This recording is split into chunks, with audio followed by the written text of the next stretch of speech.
자, 레위기 1장 5절 말씀입니다.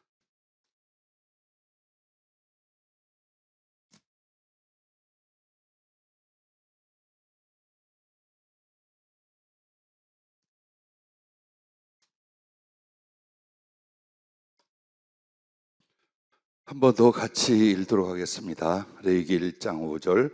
그는 여호와 앞에서 그 수송아지를 잡을 것이요 아론의 자손 제사장들은 그 피를 가져다가 회막문 앞 제단 사방에 뿌릴 것이며. 아멘.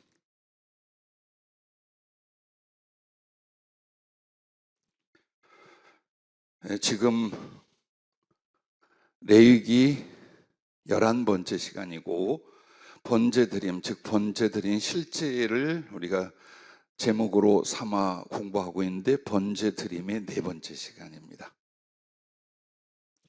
오늘은 이 말씀 중에서 그 피를 뿌리는 것, 한마디로 지난번에는 번제물을 죽이는, 잡는 것에 대하여 방법과 은혜와 의미를 공부를 했습니다. 그러면 그 제단에 쓰는 칼이 따로 있어요. 그래서 성경에 칼이라는 말, 검이라는 말이 나올 때 전쟁을 위한 검이 있고 그 다음에 제단에서 제물을 잡기 위한 칼이 있어요. 언어는 이게 달라요. 예를 들어 계시록에서 어떤 그 쳐들어오는 그 붉은 말의 검은 전쟁의 검이 아니라 그 하나님의 진노로 처단하는 칼인데 그게 이제 제단용 칼이라는 표현으로 나와요. 그러면 그 칼을 가지고 이제 목에 정동맥을 끊습니다. 그렇게 할 때에 그 죽이는 목적이 피를 받기 위함이에요. 실제로 번제물을 잡는 이유는 그 몸을 불살라 어떤 용도와 의미로 하나님께 드립니다. 가장 중요한 것은 거기서 받아내는 피입니다. 오늘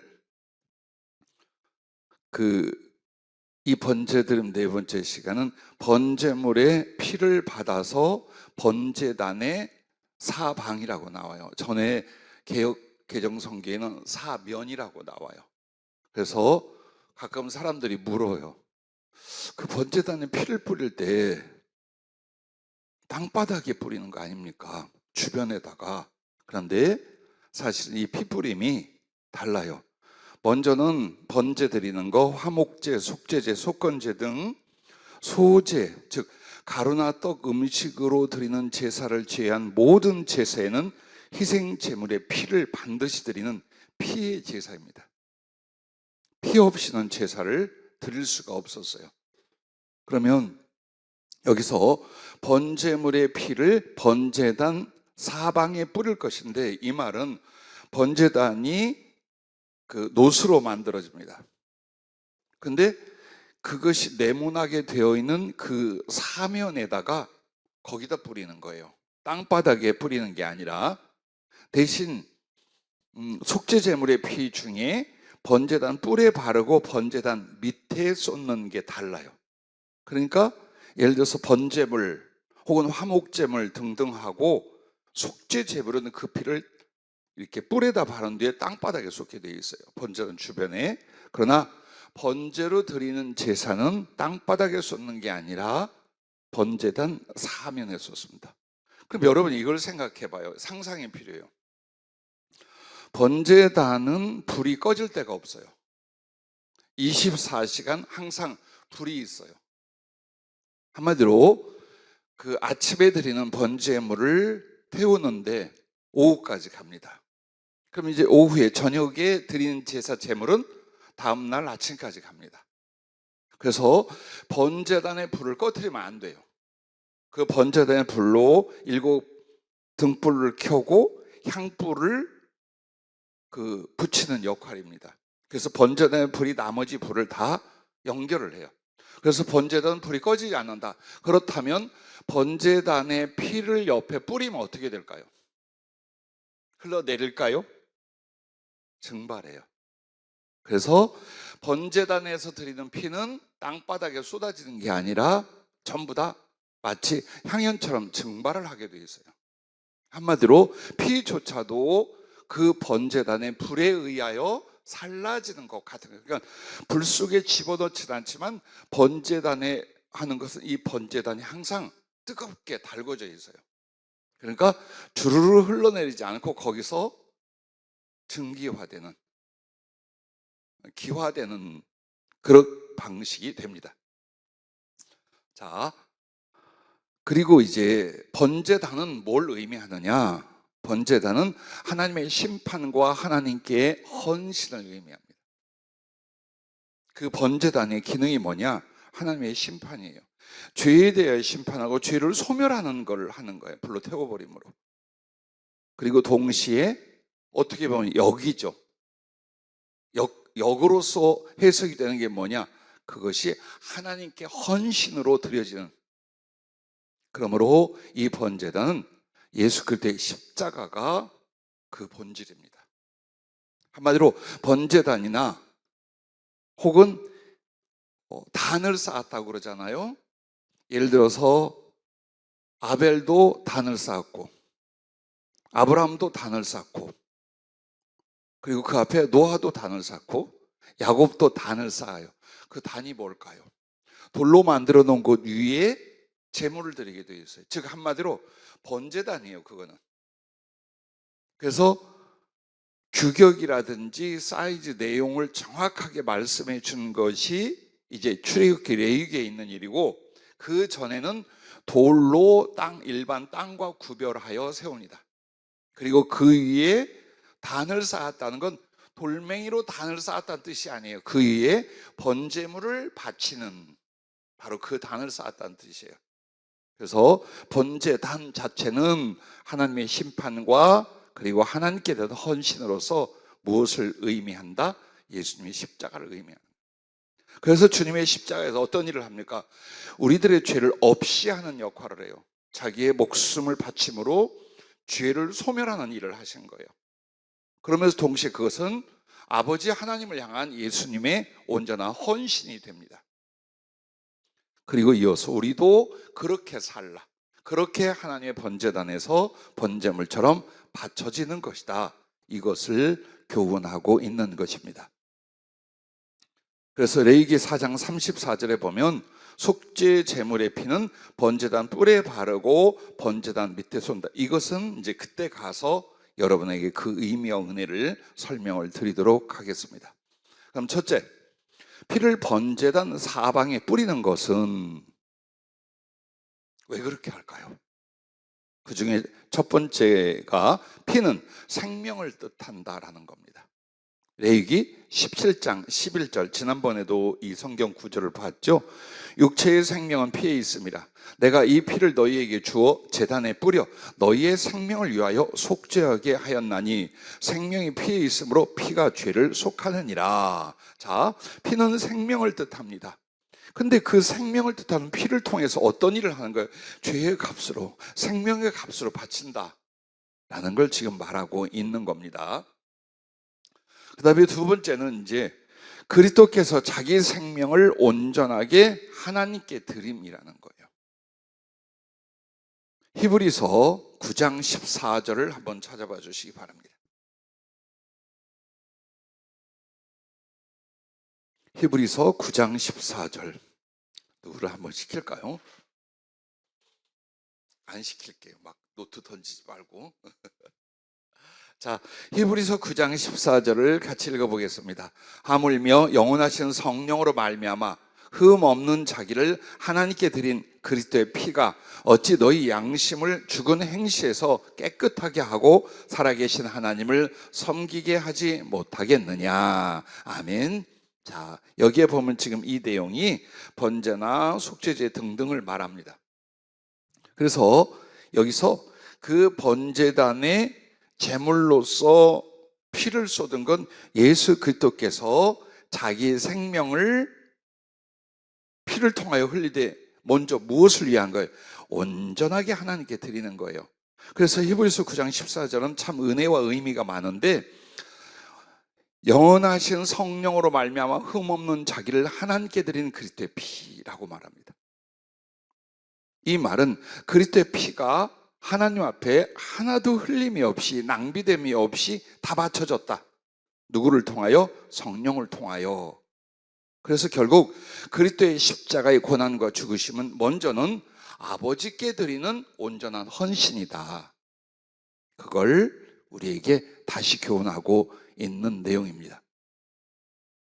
그래서 번제물의 피를 땅에 쏟지 않고, 땅이라고 하는 것은 인간, 사람, 세상에 대한 거라면 땅에 쏟지 않고 제단 사면에 뿌려서 피가 흐르지 않고 기화됐던 건 하나님께 드리는 거다. 이거는 그리스도의 생명, 그 피는 아버지 하나님께 먼저 드리는 거다.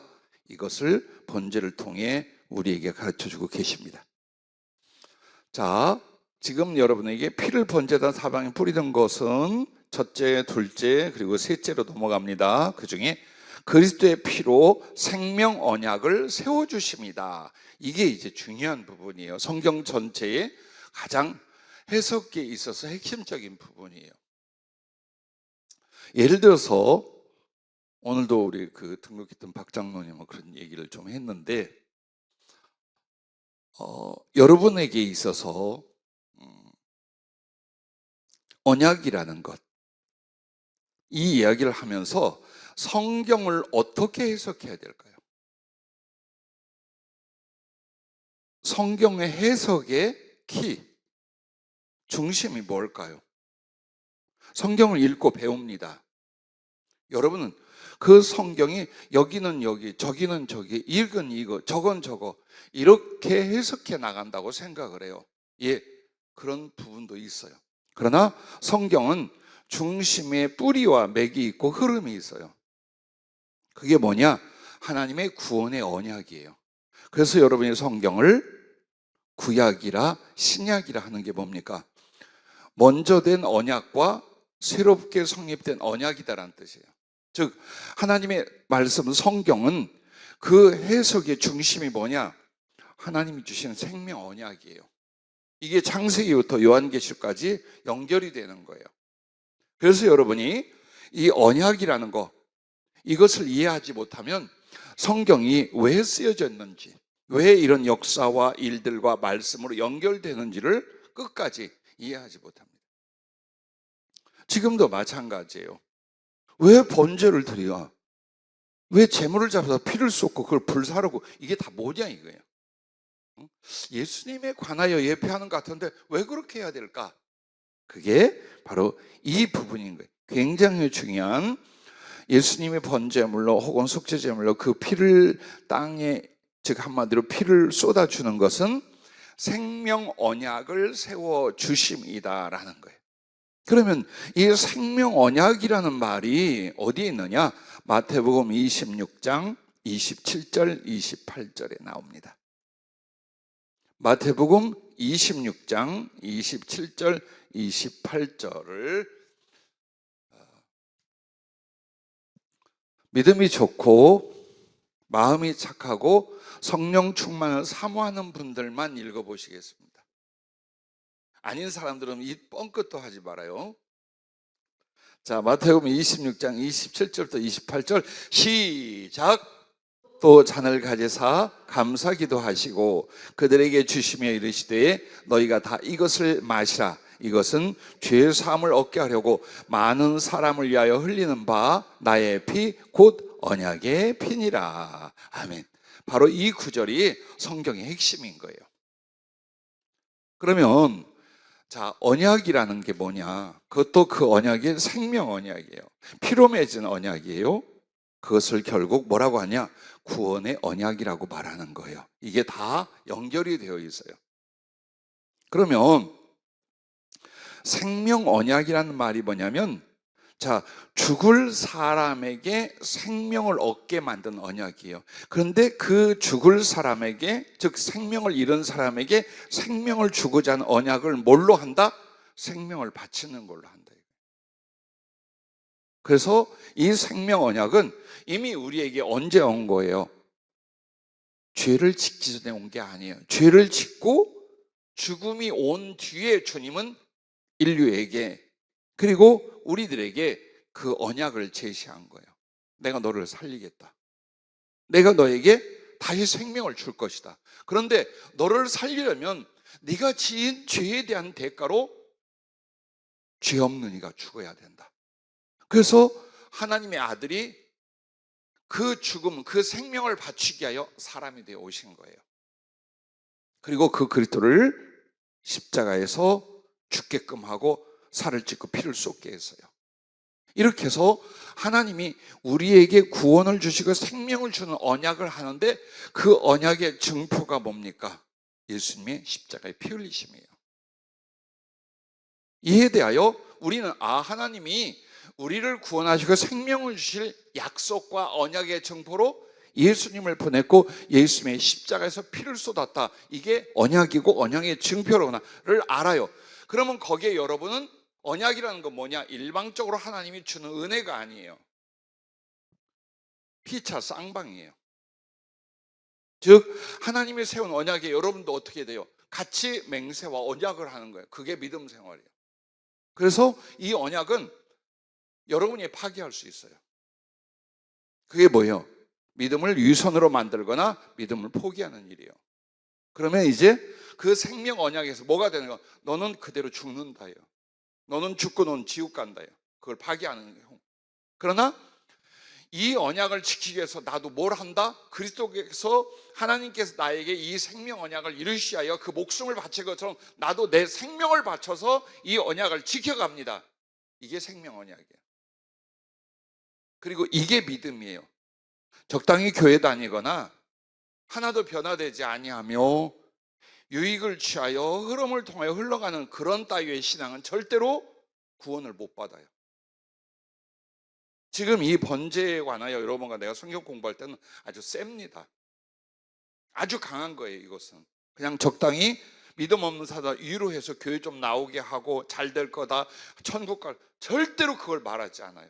너 하나님도 목숨 바쳐서 너도 목숨 바치는 거야. 이게 언약이야. 이 믿음을 위하여 이 그리스도의 십자가 피로 말미암은 하나님의 구원의 언약을 위하여 너도 어떻게 참여하느냐? 너도 네 목숨을 거는 거야. 그걸 말하는 거예요. 그래서 주님을 따라가려면 자기를 부인하고 자기 십자가를 지고 나를 쫓을 것이니라. 그 말이 뭡니까? 마음과 육체의 죽음을 걸고 믿음 생활하는 거다. 이것이 생명 언약이에요. 그래서 정리를 하자면 이미 죽음이 왔고 죽을 수밖에 없는 우리를 하나님이 생명을 주셔서 구원하기 위하여 언약을 세웠다. 그냥 주지 않고 언약을 세운 건 뭐냐? 우리도 그 언약에 참여한 바 되는 것이 믿음이며 순종이기 때문이에요. 그래서 언약이란 언제나 쌍방이에요. 하나님은 우리의 생명의 값과 언약의 증거로서 그리스도의 십자가의 죽으심과 피 흘림을 내세우셨어요. 우리가 그것을, 그럼 우리도 그렇게 언약을 맺는, 즉 하나님을 믿고 예수님으로 말미암아 내가 죄 사함 받고 생명과 구원을 얻는 이 언약에 대하여 여러분 어떻게 나가냐? 목숨 걸고라는 거예요. 그렇게 함으로 말미암아 하나님이 자기의 목숨과 그 언약에 참여한 우리들의 목숨을 걸고 우리에게 뭐가 일어나는 거예요? 죽음과 지옥이 벗어지고 하나님의 생명과 그 구원의 나라가 우리의 것이 되게끔 만드는 거예요. 이걸 위하여 성경은 창세기부터 시작하여 요한계시록까지 이렇게 이어져 가는 거예요.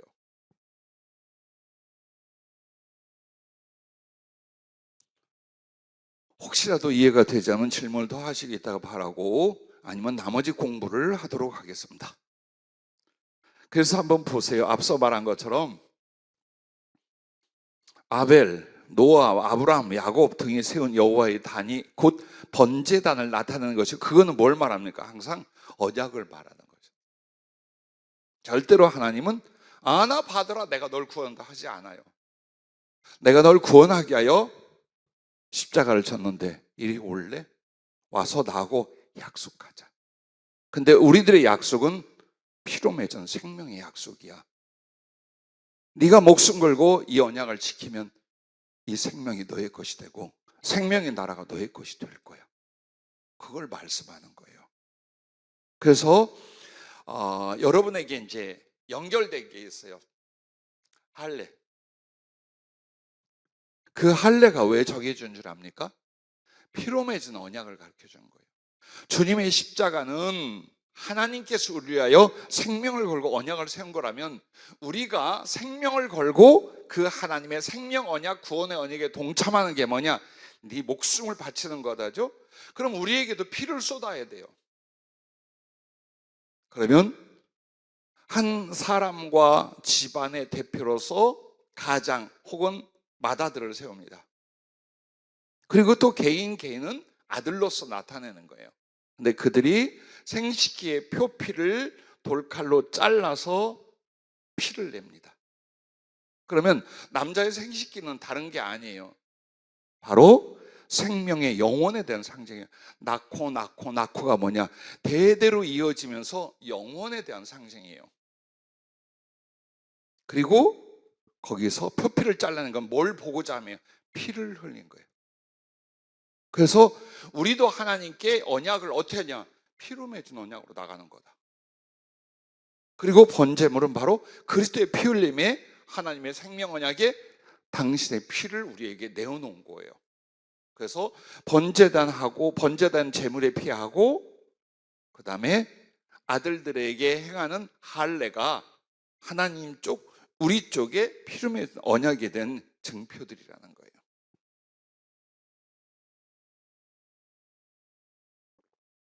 그러나 이 시대에 우리 여자 성도님들은 고민 안 해도 됩니다. 왜? 할례는 옛날처럼 하는 게 아니라 성령으로 세례로 마음에 하는 거예요. 그래서 여러분은 그리스도와 함께 십자가에 죽은 거예요. 그게 마음의 증표가 있어야 돼요. 그게 할례고 그게 정말 내 생명을 하나님께 드린 믿음의 언약의 증표라는 거예요. 자, 네 번째는 그리스도의 피로 우리의 생명을 속량하셨다라는 겁니다. 속량이란 말, 속전이란 말을 잘 알죠? 값을 주고 샀다라는 거예요. 즉 여러분의 죄를 사하고 하나님의 생명을 주는 데 있어서 어때요? 그렇게 하게 하여 여러분의 죄악의 대가를 값으로 주님이 지불하셨어요. 근데 그 값으로 지불된 건 여러분의 생명을 건지기 위한 무음한 하나님의 생명을 우리에게 주신 거예요. 그게 바로 번제물의 피를 번제단 사방에 이렇게 뿌리도록 한 그 이야기입니다. 한번 이 내용이 어디에 나오는지 볼까요? 히브리서 9장 12절 말씀을 한번 보시기 바랍니다. 히브리서 9장 12절 말씀, 염소와 송아지의 피로 하지 아니하고 오직 자기의 피로 영원한 속죄를 이루사 단번에 성소에 들어가셨느니라. 즉 속죄제물이나 번제물의 그 희생, 그로 말미암은 피는 바로 사실은 그 동물 자체를 말하는 게 아니다. 누구? 자기의 피, 예수의 피로 우리의 영원한 속죄를 이루셨다. 즉 죄값을 치르셨다. 그걸 히브리서 9장 12절이 말씀을 하고 있습니다. 자, 뿐만 아니라 에베소서 1장 7절 말씀, 그리고 13절부터 14절 말씀을 한번 찾아보도록 하겠습니다.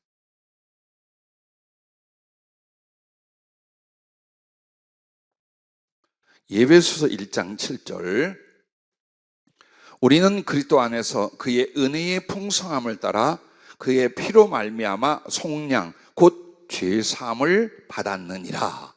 속량이란 말이 나오죠. 그의 피로 말미암아 속량 곧 죄사함을 받았느니라. 즉 한마디로 죄를 속하고 대가를 그리스도의 피로 치러 주셔가지고 죄사함을 받았다. 그럼 죄사함을 받으면 어떻게 해요? 하나님의 생명이 오게 돼 있는 거예요. 죄 때문에 하나님의 생명이 들어올 수 없어.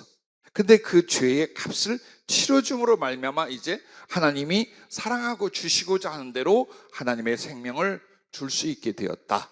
그래서 죄사함과 생명 얻음은 한 세트예요. 그래서 그리스도의 피는 죄사함의 값으로 치러졌고 생명 자체요 생명의 값으로 치러졌다는 겁니다. 또한 13절 14절 에베소서 1장 읽어드릴게요.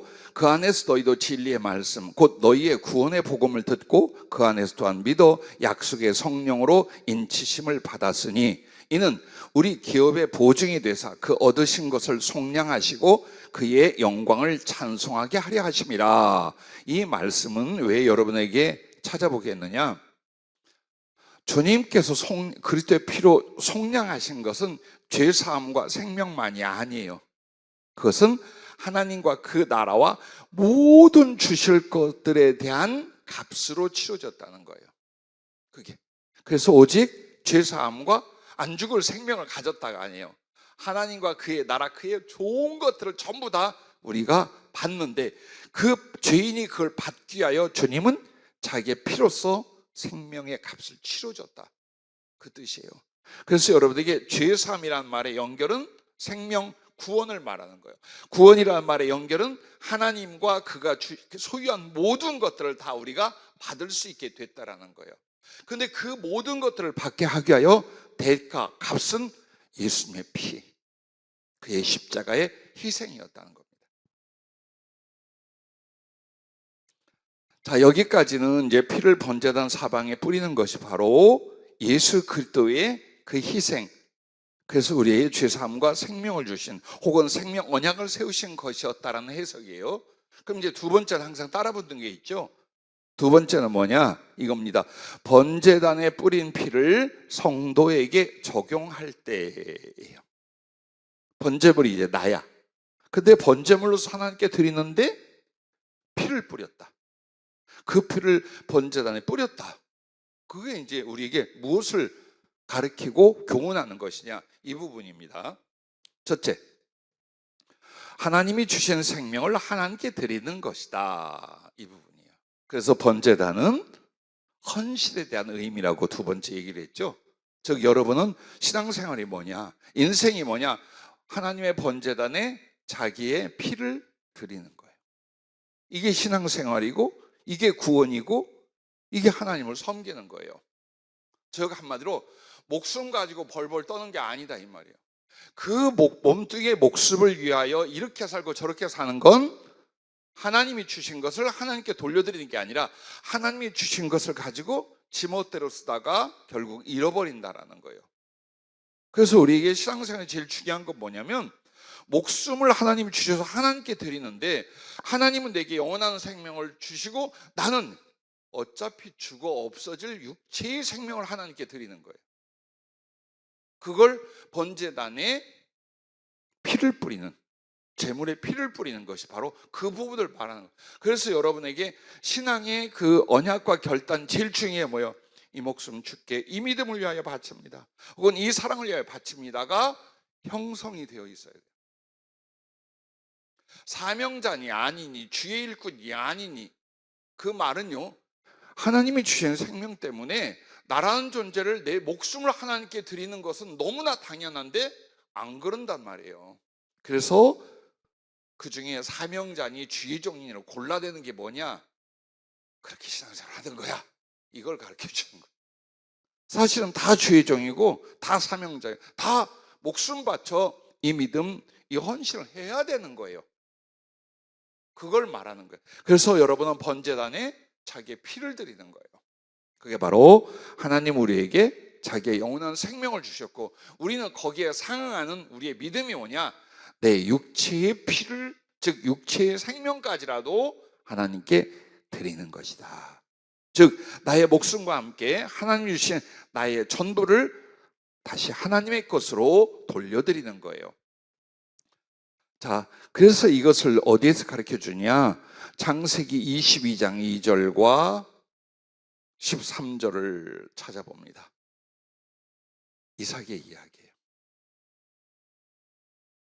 창세기 22장 2절 그리고 13절.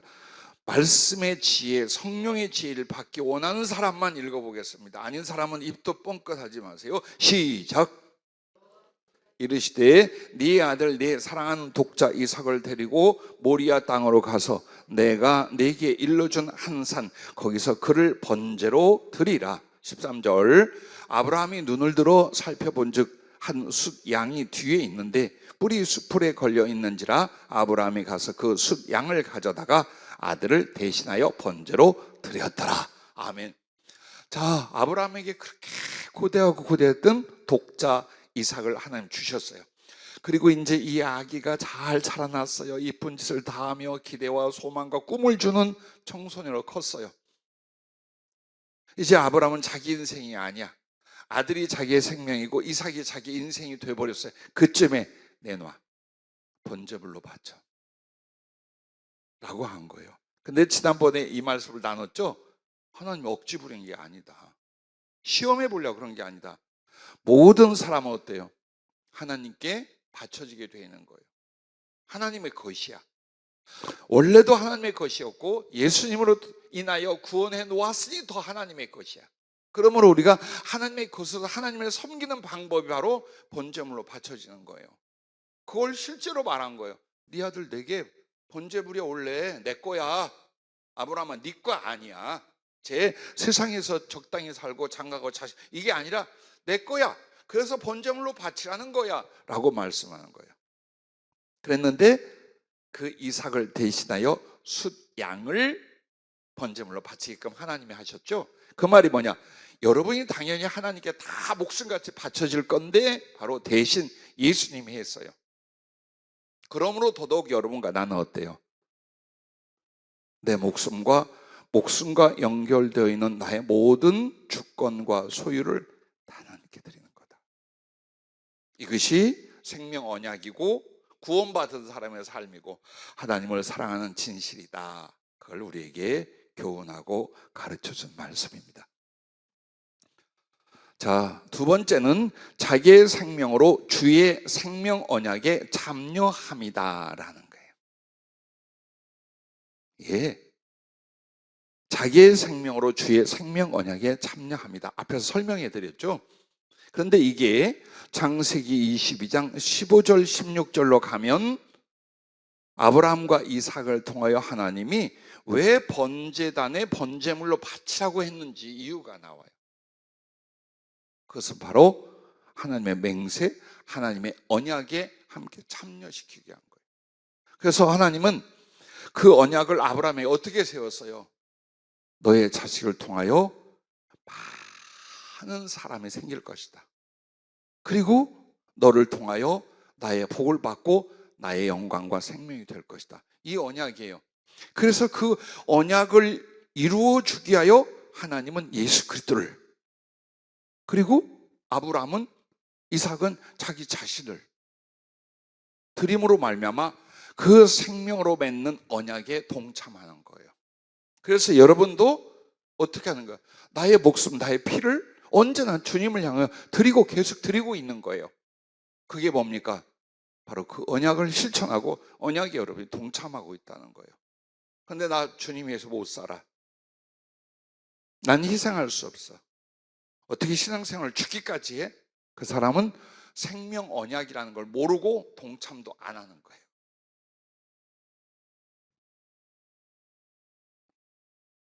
여러분의 목숨은 누구의 것? 자식들의 것이잖아. 자식 위해서 피로 낳고 살로 낳더니 인생까지 다 바치고 있잖아. 죽을 때까지 그럴 거잖아요. 대답 않는 게 수상하다. 정말 그러려나 보다.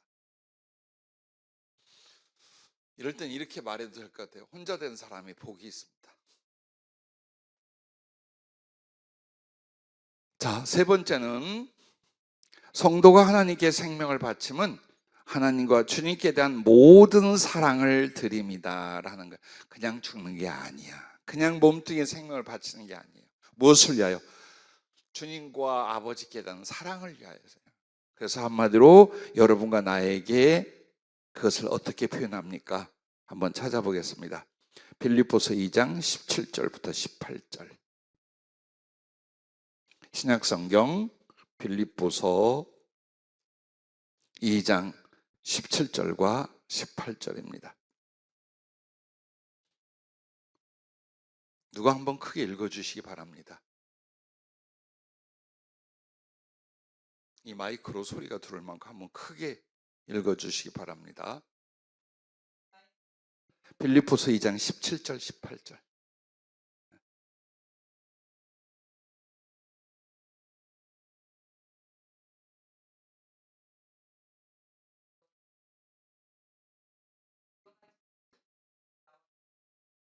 아멘. 자, 빌립보 교인들은 선교나 주의 종을 섬기기 위해서 재물을, 한마디로 봉사와 물질로서 섬겼어요. 근데 그것을 믿음의 재물. 그러니까는 잘 보셔야 돼요. 제가 아인지 어인지를 봐야 돼요. 여기서 재물이라는 것은 하나님께 번제물처럼 바치는 걸 말해요. 그러면 섬김 위에 내가 나를 전제로 뭐라고 그랬어요? 포도주를 쏟는 걸 전제라 그래요. 그래서 그 포도주는 피를 쏟다, 생명까지도 그 봉사와 헌신 위에 바치다, 이걸 상징을 하는 거예요. 그래서 사도 바울은 이미 주를 섬기고 예배하고 복음을 전하고 사랑의 일들을 했어요. 근데 거기에 이제 항상 뭘 준비하고 있는 거예요? 생명의 피를 쏟을 준비를 하고 있는 거예요. 그럼 야, 바울 멋있어, 바울 대단. 아니요, 여러분도 그렇게 하는 거예요. 응? 여러분도 그렇게 하는 거예요. 이것은 어느 특정인에 대한 이야기가 아니고 어느 특정인의 간증이 아니에요. 오늘 우리에게 말하는 거예요. 우리가 힘써서 몸과 마음, 물질과 재능으로 주를 섬겼어요. 그리고 그 위에 이제 뭘 전제로 부어야 돼요? 여러분의 목숨, 여러분의 피를 그의 전제처럼 쏟아붓는 거예요. 그걸 가르쳐 주는 거예요. 그래서 이제 살을 바르고 다 머리부터 내장까지 태워요. 근데 제일 먼저 하는 게 뭐냐? 피를 받아서 제단 사면에 뿌리는 거예요. 그건 뭐냐? 이미 여러분 마음 안에 나는 주님을 사랑하기 위하여 내 목숨까지 드린다가 결정되어 있는 걸 가리키는 거예요. 그래서 여러분이 잘 아는 한 곳 더 우리가 찾아보자면 누가복음 10장 27절 28절 말씀이에요. 늘 마태복음에서만 찾아보다가 오늘은 누가복음을 여러분에게 말씀드립니다. 누가복음 10장 27, 8절 한번 찾아보십시오. 대답하여 이르되 네 마음을 다하며 목숨을 다하며 힘을 다하며 뜻을 다하여 주 너의 하나님을 사랑하고 또한 내 이웃을 내 자신같이 사랑하라 하였나이다. 예수께서 이르시되 네 대답이 옳도다. 이를 행하라. 그러면 살리라 하시니. 아멘. 자, 우리는 항상 이렇게 외우죠. 이 성경 구절이 복음서에 나오는 것을 마음을 다하고 목숨을 다하고 힘을 다하여 주 너의 하나님을 사랑하라 했잖아요. 근데 원문은 이게 조금 뉘앙스가 달라요. 주 너의 하나님을 사랑하라. 마음을 다하여 목숨을 다하여 힘을 다하여 이렇게 되어 있어요. 즉 앞에 나오는 더 중요한 목적어가 뭐냐? 하나님을 사랑하라요. 그걸 외치고 나서 방법을 말해요. 마음을 다하고 목숨을 다하고 힘을 다하여 이렇게 되어 있어요. 그래서 어쩌면 한글 번역은 문장의 자연스러움으로 했지만 강조점은 원문에서 뭐냐? 하나님을 사랑하는 걸 말하는 거예요. 근데 그 하나님을 사랑하기 위해서 마음과 목숨과 힘을 다하라. 이게 조건으로 따라붙는 그 표현입니다. 그래서 마음도 힘도 어디에 달려 있어요? 목숨에 달려 있어요. 그리고 그 목숨을 바치는 건 단지 피를 쏟는 게 아니에요. 영혼까지, 즉 전 존재, 전 인격을 다 바친다는 상징이에요. 그래서 여러분과 나에게 하나님을 사랑하는데 어떻게 쬐끔이 아니야, 일부가 아니야, 마음과 힘을 다하는데 목숨, 즉 피를 쏟는 장면으로서 마음을 다하고 목숨을 다하고 힘을 다하여 주님을 사랑하는 표현을 주는 거예요. 그래서 여러분이 내가 주님을 사랑해라면 여기서 느끼는 감정에 머물려고 하지 마세요. 그거는 성령의 산물로 오게 돼 있어요. 너무 여러분이 목사님 나는 가슴이 어떤데? 김민경 집사님 주님을 향한 가슴이 어때? 자, 예를 들겠어요. 수정이가 아프고 안쓰러울 때, 성민이 군대 가서 정말 지질이 고생할 때, 그리고 나를 그리워하며 아파하는 예수님을 세 개를 한꺼번에 생각해서 가슴에 애틋하고 아파하고 그리고 고맙고 사랑스럽고 기타 등등 어느 쪽으로 올라갈까? 미안해. 빨리 손 내려. 세 번째잖아. 저 양반을 향한 건 세 번째지. 자, 우리가 주님을 향하여 가슴 속에 느껴지는 감정은 중요해요. 근데 열매가 아니야. 그게 열매는 희생이고 수고예요. 정말 주님을 사랑하는 건 여기서 느껴보는 감정이 사랑이 아니라 얼마나 수고하고 그를 위해 희생할 수 있냐, 이 부분이에요. 그러면 감정적 기쁨이나 뜨거움은 그 뒤에 따라와. 근데 이걸 먼저 느껴야 성령을 받은 거고 주님을 아니라니까. 그래서 여러분에게 감정보다 더 중요한 건 뭐예요? 의지예요. 그 의지는 행위를 갖고 오게 돼 있어요. 그래서 의지가 행위를 갖고 왔을 때 진실하게 따라오는 열매가 뭐냐? 그게 바로 감정이에요. 주님을 향한 사랑, 미칠 것 같은 감동과 정말 그리움과 사모함과 기쁨과 아픔 다 이게 경험인데 희생이 없이, 수고가 없이 그게 오냐고. 안 온단 말이에요. 그 고민하지 말아요. 지금 안 오는 건 죽을 만큼 고생 안 하고 주님 위해서 수고 안 하니까 안 오는 거예요. 다만 내가 하면 분명히 일어난다 믿고 행해 보시기 바랍니다. 자, 어이없는 눈물, 누군 이것을 싸구려 눈물이라고 그러더라고요. 제가 주님을 인하여 참 주님을 영접한 22살 혹은 그 초반에 이런 경험을 했어요. 예배를 드리고 오는데 그때 그 뜨거운 이제 6월달 7월 넘어가는데 교회 화단에 잡초가 많이 있는데 아무도 안 뽑아. 뭐 교회 청소 안 해도 누군가는 와서 막 화장실 청소 다 했다고 그래요. 나는 귀가 엄청나게 다 들려. 여러분의 하품하는 소리, 내 뒷담 하는 소리, 자기네끼리 때리는 소리 다 들려. 근데 이쁜 소리도 다 들려요. 아무 감정이나 뜨거움이 있어서가 아니라 그걸 보고 병들어 꼼짝도 못하던 내 몸이 있지만 그래도 이젠 주님을 위해 뭔가 해야 되는데 저 화단에 잡초를 내가 뽑자. 그래서 집에 가서 옷을 벗고 머리에 수건을 쓰고 운동 팬티만 걸치고 호미를 하나 가서 그걸 파다가 땅바닥에 엎드려 펑펑 울었어요. 엊그제까지 병들어 사지를 못 썼어. 절망과 죄와 죽음으로 끝나 있었어요. 근데 하나님이 나를 만나 그 사랑으로 생명을 주고 내 몸이 치유돼서 주의 성전에 잡초를 뽑을 수 있다는 게, 그때 이제 그 사랑과 주신 은혜가 얼마나 가슴에 북받침을. 그래서 땅바닥에 엎드려 팡팡 오니까 사모님이 이렇게 내다보더니 아이고 우리 김 선생 엄마한테 혼났어. 맨날 교회만 가서 산다고 이제 어머니가 맨날 불평을 했어요. 심지어 목사님한테까지도. 그러니까 펑펑 오니까 세상에 교회에서 저러다가 집에서 혼나가지고 저러나 보다. 어느 날 신학을 준비하기 위해서 인천으로 돌아왔어요. 그리고 어려운 교회를 섬기는데 청년부를 제가 맡았어요. 근데 청년들이 직장을 찾아 이쪽 저쪽에서 몰려왔었는데 그때 주일을 성수하는 게 조건이었어요. 우리 교회로 전도하고 또 온 청년들에게는 같이 야, 생계도 중요하지만 우리가 믿음으로 사는데 주일 지키자. 근데 주일을 온전히 성수할 수 있는 직장과 회사가 그때도 별로 없었어요. 그게 점점 더 어려운 거야.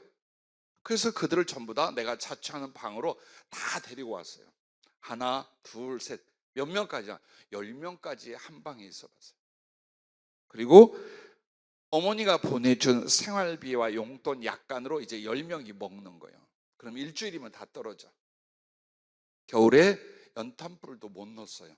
연탄을 살 수가 없어서.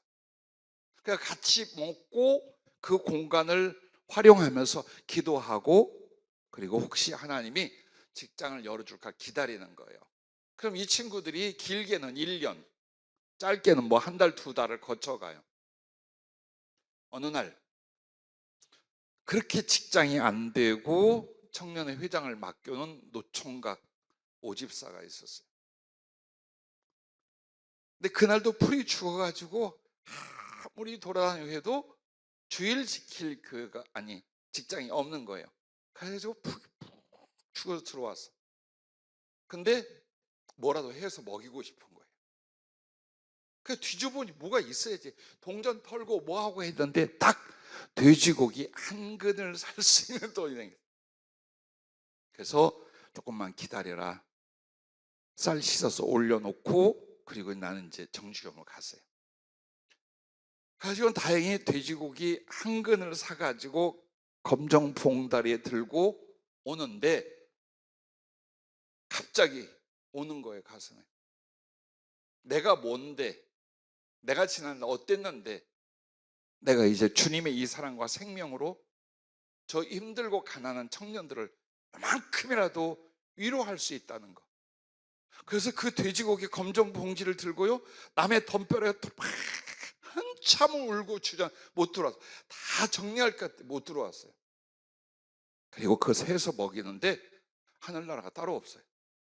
왜 여러분에게 이야기를 한 줄 압니까? 가슴에서 일어난 감정은 사랑의 희생과 수고 뒤에 오는 거예요. 약간의 기도나 안수를 올려고 하지 마세요. 그 전에 뭐가 먼저 있었던 거예요? 주님께서 주신 사랑에 대한 나의 사랑의 희생과 수고가 있는 거예요. 그로로 말미암아 주님과 나 사이에 성령으로 일어나는 게 뭡니까? 가슴과 가슴, 감정과 감정, 기쁨과 기쁨이에요. 반드시 그렇게 오게 되어 있습니다. 그래서 여러분과 나는 주님을 향하여 사랑한다라고 하면 목숨을 바치려고 하세요. 근데 그걸 머리에 두고 목숨을 바쳐 하지 마세요. 삶으로 들어가야 돼. 그래서 여러분의 봉사나 헌금 드림이나 수고가 어때요? 멋진 게 이거예요. 참 잘했어요가 이거예요. 힘을 다하여. 근데 이거보다 더 주님을 눈물 나게 하는 게 힘의 진화도록이에요. 이 힘의 진화도록보다 더 기가 막히게 만든 게 뭐냐? 죽도록이에요. 이 단어들을 힘을 다하여, 힘의 진화도록, 죽도록, 이게 있다는 걸 생각해요. 내 신앙은, 내 주님에 대한 사랑은 나 이 과정이 돼야 돼. 그래서 희생하고 오히려 가난해지고 병들고 고통받고 죽어가는 거 어때요? 그게 우연이 아니라 주님 때문이라면 여러분 그걸 진정한 사랑, 행복으로 여길 수 있어야 돼요. 그게 영혼의 변화, 가치관의 변화예요. 예수님을 인하여 좀 뜯어내면 이걸 은혜라고 생각하고 이걸 사랑이라고 생각하고 아니야. 드리고 다 드리고 마지막은 생명까지 바치는 거예요. 거기에서 오는 진정한 사랑의 가슴과 나눔이라는 건 경험해 보자면 안 된다라는 거예요. 그래서 여러분의 신앙은 번제단에 자기의 피를 뿌리듯 예수님을 향한 사랑을 위하여 다 드리고 마지막 생명의 피까지 드리는 그것이 진짜 사랑이다. 이걸 번제단의 피를 통해 우리에게 가르쳐준 약속의 말씀입니다. 그리고 네 번째는 번제단에 번제물의 피를 뿌리는 게 뭐냐? 우리 성도들에게 적용한다면 이웃에게는 사랑의 성찬이 되는 것이다. 즉 교회 형제나 이웃 사람들을 위해서도 여러분은 어때요? 자기가 가진 것을 나누는데 내가 가진 건 뭡니까? 예수님의 살과 피야. 근데 그 예수님의 살과 피가 내 영혼과 몸에 와 있어. 근데 이걸 내놓으려면 나도 주님처럼 찢겨야 되고 그 피를 쏟을 수 있는 거예요. 내가 상하고 찢기지 않고 내 피가 어떻게 남에게 가요? 바로 그 정신인 거예요. 그래서 여러분이 예수님의 언약, 예수님과의 은혜가 성찬이 대표로 하죠. 그래서 그분의 살과 피를 먹고 마신다. 그리고 그 생명을 우리가 얻었다고 말해요. 이걸 똑같이 어디로 가느냐? 사람에게 가는 거예요. 사람에게. 그러므로 내게 금과 은은 없지만 내게 있는 것 나삿 예수의 이름. 근데 이 예수의 이름과 사랑과 생명을 주려면 그건 내 안에 들어와 있고 내 심장 안에 있어. 그러므로 나도 그 생명과 사랑을 좀 주님처럼 똑같이 그런 희생, 그런 죽음이 있어야 된다. 이게 성찬이에요. 그래서 주님께 받은 성찬을 사람들에게 여러분 제2의 성찬이 되는 거예요. 예수님의 생명과 사랑을 주기 위하여 살을 찢고 피를 쏟아낼 수 있는 것. 즉 죽음으로써 다른 영혼을 구원하고 사랑해야 된다는 그것이 바로 이 번제단의 피를 뿌림. 바로 이것입니다. 그것을 요한복음 15장 13절, 고린도후서 12장 15절을 참조하십시오. 요한복음 15장 13절은 다름 아닌 여러분이 잘 아는 그 말씀입니다. 사람이 친구를 위하여 자기 목숨을 버리면 이보다 더 큰 사랑이 없나니. 그래요. 사랑의 정점, 사랑의 최고는 뭡니까? 그를 위하여 죽는 거예요. 생명의 피를 쏟는 거예요. 여러분에게 어려운 시험 하나 드릴까요? 양심에 걸리면 대답 안 하셔도 돼요. 여러분이 주 안에서 저를 사랑하십니까? 딱 3사람만 대답. 괜찮아. 그럴 줄 알았어. 서운하지 않다니까. 나 딴 교회로 가면 되지 뭘. 나를 위해 죽어줄 수 있습니까? 앞에서 대답이 나오면 뒤에서 대답이 나오면, 나는 아직 여러분을 죽지는 않았어요. 그러나 날마다 기도가 그겁니다. 내가 사랑하고 맡겨준 영혼들을 위하여 내 생명을 바쳐야 된다는 것. 그건 계속 약속하고 정신에 두고 삶에 둡니다. 왜? 그렇게 못하겠다면 사랑한다는 말을 할 수가 없는 거예요. 왜? 위선이 되고 거짓말이야 그거는. 그래서 주님도 그 사랑의 진실을 위하여 자기 목숨을 바쳐주셨고, 우리도 역시 그래요. 우리가 정말 주 안에서 친구, 주 안에서 동질하면 서로를 위하여 죽기까지 사랑할 수 있는, 희생할 수 있는 그것을 가슴속에 키워나가야 될 줄로 믿습니다. 그리고 고린도후서 12장 15절 말씀은 이거예요. 내가 너희 영혼을 위하여 크게 기뻐함으로 재물을 사용하고 또 내 자신까지 내어주리니 너희를 더욱 사랑할수록 나는 사랑을 덜 받겠느냐. 그래요. 그토록 왜 우리가 우리의 믿음의 형제들과 이웃들을 사랑하기 위해 생명까지 바쳐야 될까요? 주님께 더 큰 사랑을 받기 때문이에요. 그러므로 사랑의 한계, 사랑의 표적은 뭘까요? 모든 수고를 다하고 그 위에 생명을 쏟아 부어줄 수 있는 것. 그러므로 항상 기억하십시오. 주님은 내게 성찬이 되시고 나는 그 성찬으로 내 형제와 이웃들에게 내 생명의 피와 삶을 바치는 성찬이 되어야 한다라는 것입니다. 자, 큰 3번째 마지막입니다. 자, 그 번전에 뿌리는 피가 또 무엇을 상징하고 있을까요? 여러분 이 부분을 생각하지 못하셨을 수도 있어요. 따라해 주시기 바랍니다. 하늘에서 마실 새 포도주. 예, 마태복음 26장 29절입니다.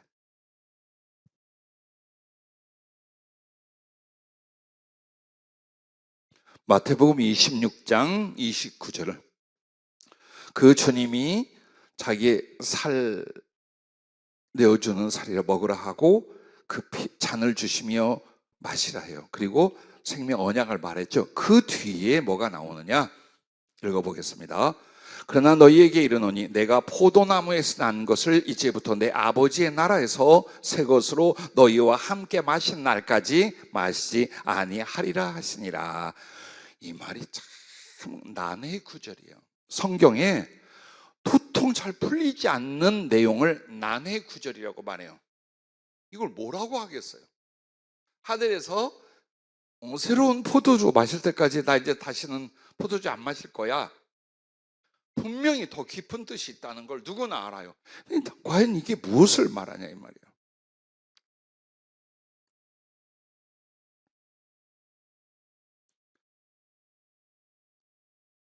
여러분과 나는 하늘에서 주님을 만날 거예요. 그러면 만나서 뭘 할 것 같아요? 무엇을 하고 싶어요? 한번 여러분이 대답해 보세요. 자, 앞에 있어 만만한 우리 경혜 집사님. 주님 나라 왜 가서 뭐 할 거야? 뭐 하고 싶어? 포도주 마셔. 여기서 마셔. 거기 가서 그렇지. 특제일 거야. 아주 향기롭고 좋게 하겠지만 그냥 땡기면 여기서 마시. 괜찮아. 내가 뭐라고 안 할게.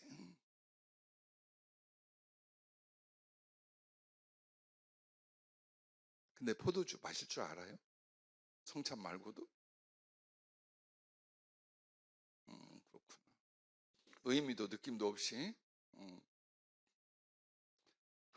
여기서 그리워하고 받고 놔두던 그 사랑을 더 깊게 완전히 그 사랑을 이루고 나누기 위해서 가는 거예요. 그게 하늘나라 가는 목적이고 주님 만나는 목적이잖아요. 그럼 이 사랑을 서로 어떻게 해요?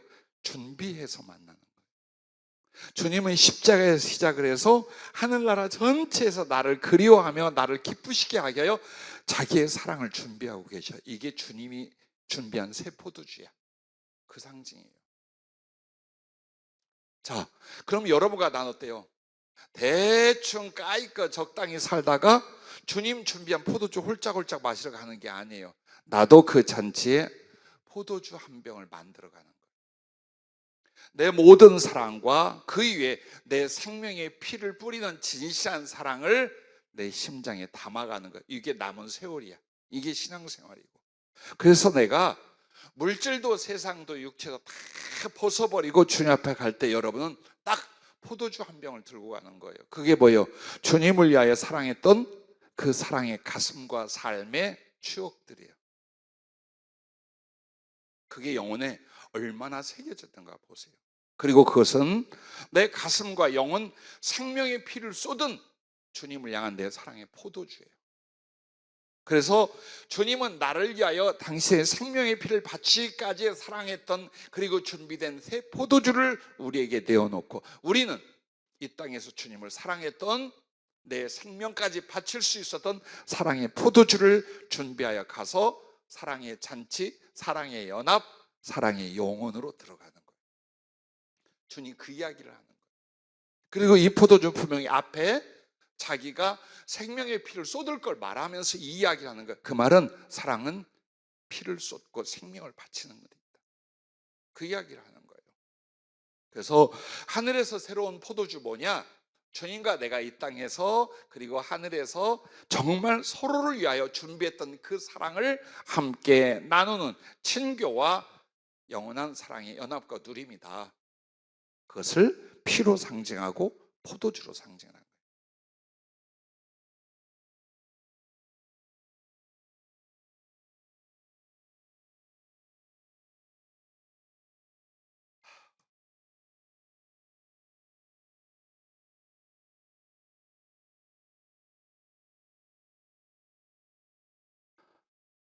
여러분은 다윗에게 있어서, 그리고 왕들의 그 제도에 있어서 그의 상이 있어요.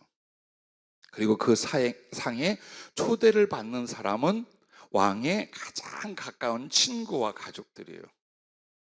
그들만이 왕과 함께 식탁에 앉고 그 상을 나누게 돼 있어요. 다윗은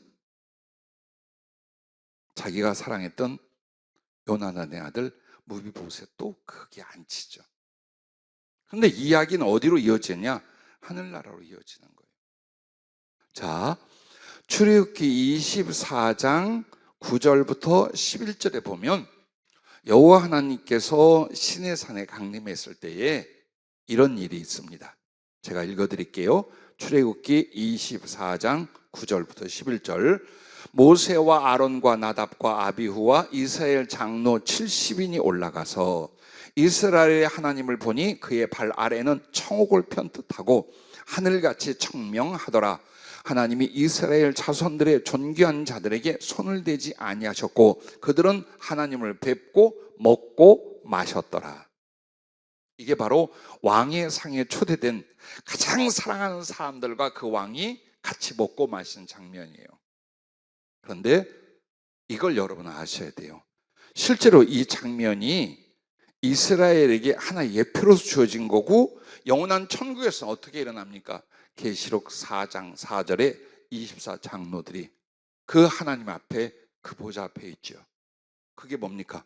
왕의 상, 하나님의 상에 앉아 그 사랑의 교제로 먹고 마시는 장면이에요. 그래서 70인 장로는 뭘 가리킨 거예요? 장차 하나님 보좌 앞에 있을 24장로의 반열, 즉 3층 전 하나님의 보좌 앞에 나아갈 그 사람들이 얼마나 하나님과의 사랑과 긴밀한 친교를 나눌 것인가, 그것을 먹고 마신다라고 표현을 하고 있는 거예요. 그러기 위하여 주님이 준비한 새 포도주, 여러분이 생명의 피를 쏟아 가슴에 간직한 주님을 향한 사랑의 포도주를 가지고 그 자리에 가서 서로 먹고 마신 사랑의 연합, 사랑의 교제의 영혼으로 들어가는 것입니다. 바로 이런 내용이 이렇게 연결이 되어 있는 것입니다. 그래서 주님의 심장이 주님의 고난받고 죽으실 때 나오죠. 옆구리에 찔린 창이 그 옆구리 찌른 거 아니에요. 심장을 겨냥한 거예요. 그래서 십자가에서 죽은 것 같아 그 시신을 치워달라는데 기절했을 수도 있잖아. 아직 안 죽고. 그러면 확인 사살을 해요. 그래서 심장을 창으로 콱 쑤신 거예요. 그랬더니 거기서 물과 피가 팍 터져 나왔어요. 이 장면 여러분이 요한복음에서 기억하시죠? 그렇다면 주님의 심장은 뭘까요? 퀴즈. 넌센스 퀴즈. 주님의 심장은 뭘까요? 오늘 쭉 지금 성경 공원 끝에서 한 이야기를 생각하면 알 거예요. 주님의 심장은 포도주 항아리, 포도주 병이야. 그래서 그 포도주 병을 열었더니 거기서 생명과 사랑의 물과 피가 그 포도주가 쏟아 나온 것처럼 이제는 여러분의 영혼의 심장은 뭐가 되어야 돼요? 사랑의 포도주 병이 돼야 돼. 그래서 주님 앞에 그 포도주를 드리기 위하여 나도 심장을 찔려 쪼개, 즉 죽음으로 생명의 피를 바치는 사랑을 드리는 거예요. 그래서 여러분의 영혼과 사랑의 가슴은 주님을 향한 사랑을 담고 담아두었던 그 사랑의 포도주 병이 되는 거예요.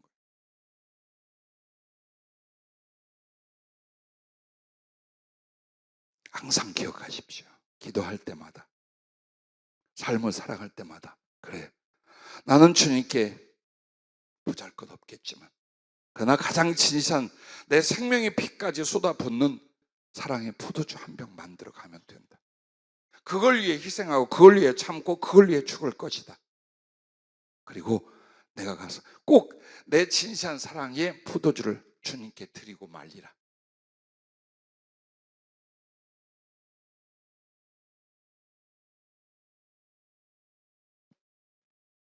끝으로 이것만 참조 여러분에게 가르쳐 드릴게요. 마태복음 27장 48절을 누가 한번 읽어주시기 바래요. 여기도 포도주가 나오는데 금방 주님이 다시는 안 마시겠다 해놓고 마시는 장면이 나와요. 뭔가요 그게? 자, 예수님을 죽도록 사랑하겠다. 그 사람만 읽어주시기 바랍니다. 마태복음 27장 48절 시작.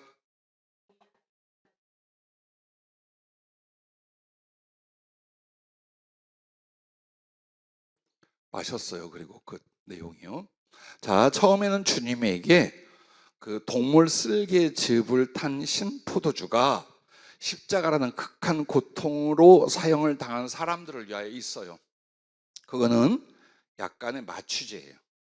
최소한의 고통을 덜 느끼게 해주기 위해서 동물 쓸개즙을 타고 그 다음에 두면 셔터져 쓰고 신 포도주가 돼요. 그걸 마시게 해요. 근데 주님이 처음에 거절한 건 여러분과 나를 위하여 사랑을 주고 생명을 주게 한 고통은 감하지 않겠다. 그 희생은 줄이지 않겠다. 그래서 거절한 거예요. 근데 마지막에 다시 줄 땐 주님 마셔요. 아이고 얼마나 죽겠으면 그걸 또 마셨을까? 그게 아니에요. 자, 이 상하고 쓴 신포도주는 누가 주님에게 줬을까요? 로마 군병? 유대인들? 아니요. 여러분과 내가 준 거예요. 그러면 이 쓰고 신 포도주는 뭘 말하냐? 사랑의 배반을 말하는 거예요. 달고 향기롭게 제대로 만들어진 포도주가 사랑의 진실이라면 이 상해버린 셔터지고 동물 쓸개즙이 들어간 건 뭘까요? 사랑의 배반을 가르쳐 말하는 거예요. 즉 유대인들이 그렇게 했어요. 베드로도 그렇게 주님 사랑의 배반자가 됐어요. 그러나 그 잔을 마시는 건 네가 준 것이기 때문에 내가 사랑하는 내 모든 것 때문에 네가 설사 배반의 잔일지라도 난 너를 받기 위하여 이거 거절하지 않는다. 그 잔을 피눈물로 마시는 거예요. 여러분과 내가 지금까지 그렇게 살았어요. 얼마나 많은 순간과 일들로 주님 사랑을 저버렸거나 배반이었거나 거스리는 것으로 당신에게 사랑이랍시고 예배랍시고 그 잔을 드렸는가를 기억합시다. 근데 어쩌여 그 잔이 뒤집어지고 내가 거기서 튕겨나가지 않았냐? 받으셨다. 이 장면을 언젠가 주님이 보여주셨어요. 그리고 이 신포도주를 마신 이유를 그렇게 말씀해 주는 거예요. 우리는 그런데 감히 그것을 진짜 포도주인 양, 사랑의 순수한 포도주인 양, 그리고 주님 앞에 살아온 거예요. 그래서 그걸 느낀다면 단 한 번, 아니 마지막에라도 우리는 진짜 진실한 사랑의 포도주를 준비해서 주님께 드려야 될 줄 압니다.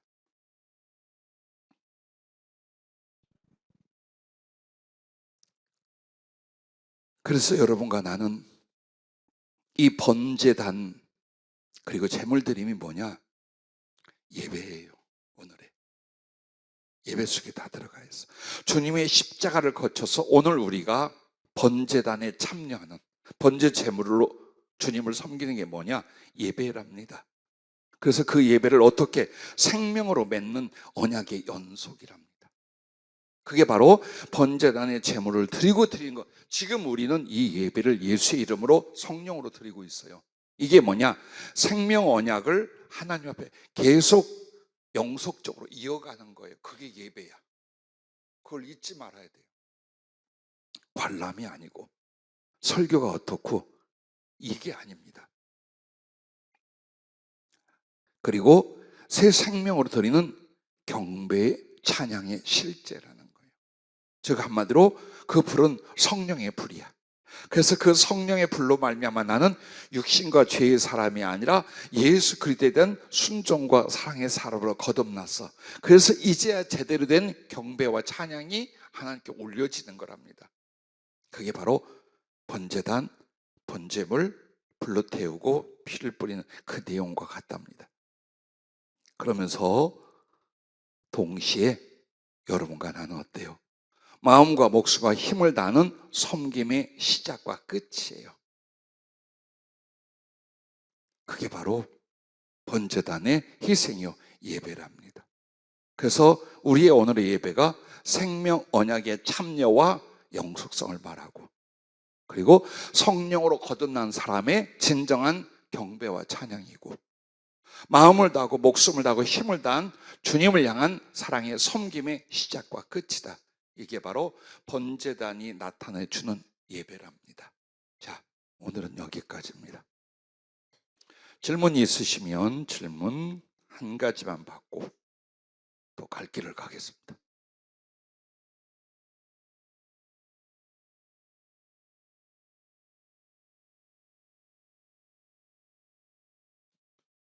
혹시 높아심으로 묻습니다.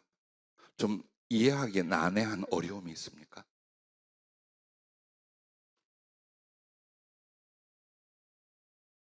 대답을 안 하면 나는 이제 어찌할 바를 몰라. 왜일까? 아니요, 다 이해하고 있어요 라는 뜻일까? 이해를 못하고 있는 부분이 어딘지도 모른다는 뜻일까?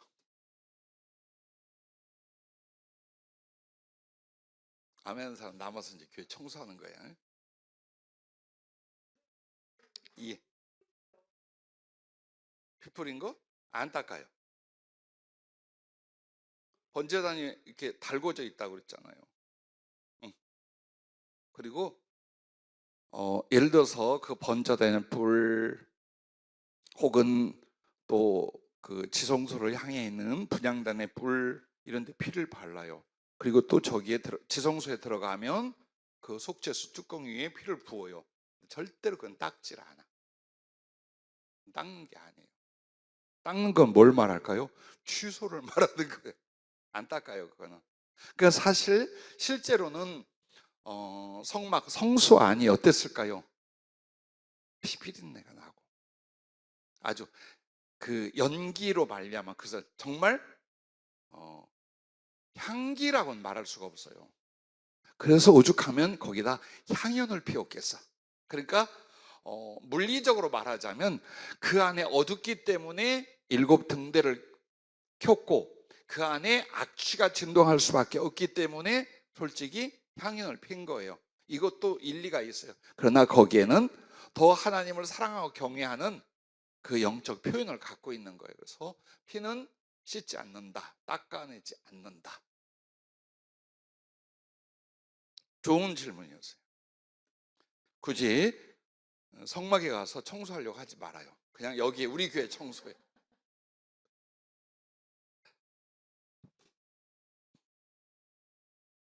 이렇게 번제의 그 부분을 하잖아요. 그러면 이제 그 뒤에 나오는 속죄제, 화목제, 속건제에서는 이제 여러분은 그냥 패스하면 돼요. 거기서 조금 다른 어떤 의미만 이거는 이렇게 다루면 돼요. 그래서 나머지는 빨리 지나갈 거예요.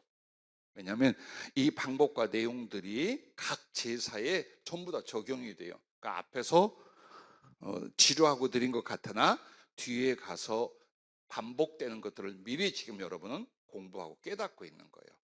그래서 이것을 자꾸 반복해서 좀 공부하시고 들어보시면서 외워야 돼요.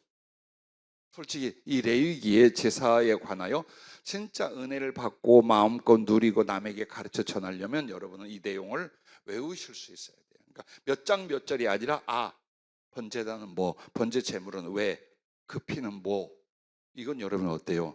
어느 정도 쭉 알고 계시고 외워야 돼요. 그래야 성경 공부하는 의미와 힘이 있습니다. 그리고 이제 한 가지 아쉬운 거는 사실 우리가 오후 예배, 저녁 예배를 못 드려왔잖아요. 이게 대신하는 거예요. 그런데 기회다 하고들 가요. 성경 공부는 참여 안 해도 돼. 만약 이것을 예배라고 했더라면 찝찝해서 못 갈 거예요. 주님도 자유를 주기에 나도 자유를 줬더니 자유는 참 잘 누려요. 의무는 감당 안 하고 자유는 참 잘 누려요. 라고 소문내 주시기 바랍니다. 특히나 자기 짝지들한테. 질문 없습니까? 네. 아니죠. 그냥 실제로 동물이 죽고 태우고 피를 뿌리, 그거는 근데 뭘 상징하는 거야? 주님의 희생이거든. 그러니까 악취에 있어서는 성경에 언급이 없을 때 우리가 짐작컨대 그랬을 거다라고 말하는 거고, 그러므로 영적 의미와 교훈도 사실은 없어요. 근데 그냥 악취가 난다는 건 비유가 될 수 있죠. 우리의 죄성이라든지 비인격적성은 악취야. 그리고 예수님의 성품은 향기고. 그건 맞아. 어쨌든 우리에게는 아마 실제로 성전에 들어가면 정말 매캐하고 비릿하고 뭐 별의별 냄새가 날 거예요. 그런데 하나님은 뭐래요? 여호와 앞에 향기라고 말해요. 그 향기가 뭘까요? 바로 예수님의 사랑과 희생, 이어질 우리들의 사랑과 희생이기 때문에 주님은 그 내용 전체를 자기에게 향기라, 자기가 만족해 하시는 향기라고 표현을 하죠. 혹시 또 질문이 있습니까? 우리 남지상 이래요. 없다는 뜻이면 빨리 좀 끝내라고 내가 여기겠습니다. 승혜 강사.